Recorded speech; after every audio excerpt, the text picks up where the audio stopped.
যা গরম পড়েছে কিছুই খেতে ভালো লাগছে না, তাই ভাবলাম আজকের দুপুরে পান্তা ভাত খাই। তার জন্য বানিয়ে নিচ্ছি আলু মাখা, কাঁচা পেঁয়াজ আর গোটা জিরে শুকনো লঙ্কা ভাজা দিয়ে। এইভাবে আলু মাখা খেতে কার কার ভালো লাগে জানিও।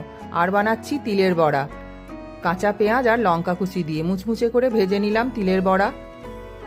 গরমের দুপুরে পান্তা ভাতের জুড়ি মেলা ভার। আগের দিন রাতে ভাত বানিয়ে জল ঢেলে রেখে দিয়েছিলাম। আজ সোমবার, আমি নিরামিষই খাই, পেঁয়াজ রসুন খাই, মাছ মাংস ডিম খাই না।